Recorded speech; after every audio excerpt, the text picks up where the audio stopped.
or welcome to Technical Tuesdays. This is Razak, Senior Trading Strategist here at CMTrading, and today we're going to be discussing stop losses or taking profits. But before we do, make sure to like and subscribe so that you can get future content like this. So, stop losses and take profits are part of a trading plan. Nobody can trade without them. They are necessary. They're not required, they're necessary. I can't emphasize this enough. Before you enter a trade, you should either have a stop loss or a take profit in place. Some people even automatically set it so that even if they can't trust themselves, and trust me, I've been there myself where I've had to do this, where if you can't trust yourself to put a stop loss or a take profit, put it automatically when you open up the trade. Now there are three types of stop losses or take profits that you can employ, but they are, what did I say? They're necessary. They're a must. They're not if, they're not when, they're must, okay? I can't emphasize this enough because the reason is that as we get into a trade, we lose objectivity. It's like as if we're put on a spotlight in front of 10,000 people and we don't know what to do with ourselves. And that's exactly what happens. It's a fight or flight kind of moment. And most people either check out emotionally or check out psychologically when they're in that situation. And if you do, and it's okay if you do, we're normal, we're humans, that's expected. The way to stick to it is by putting stop losses or take profits in before the trade, okay? I've said it enough. So let's go into it, all right? So there are one of three, and I'm going to digest each one of them.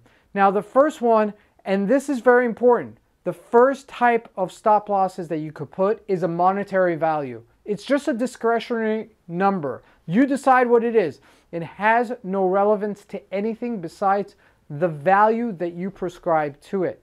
Now that value could either be a 2-to-1 ratio. For example, if you're looking to make 2 on your profits, okay? So you're looking to make 1 on your losses, at most, okay?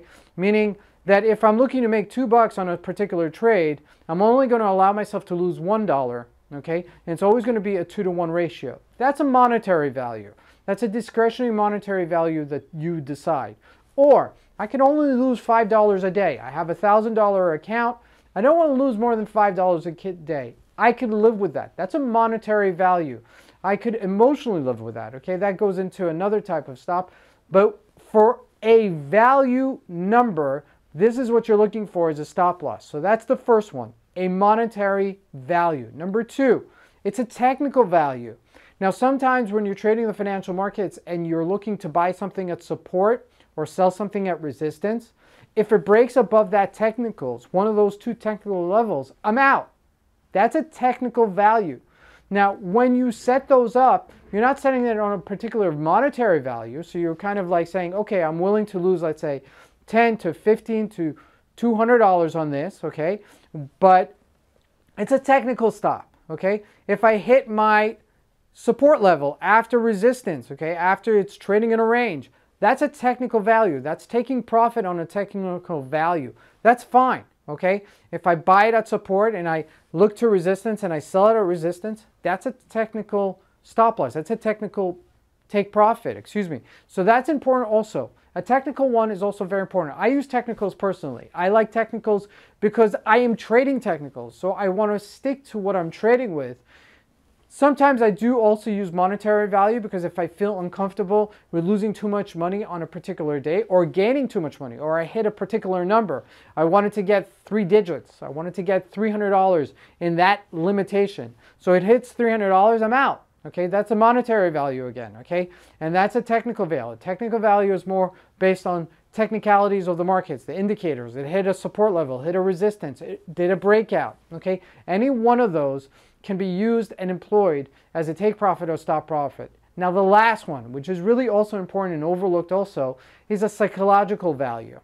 Now psychologically, we are 90% of our trading success is psychological, believe it or not. Everything we do is psychological. If we know how to reframe ourselves, no matter what situation we're in, we have the key to the kingdom.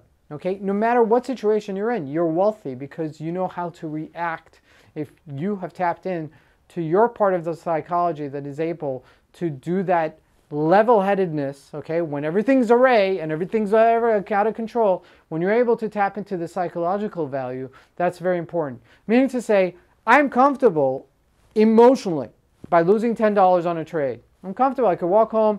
I won't scream at my kids. I won't yell at anybody. I won't have pent suppressive anger. I'm not going to do road rage, right?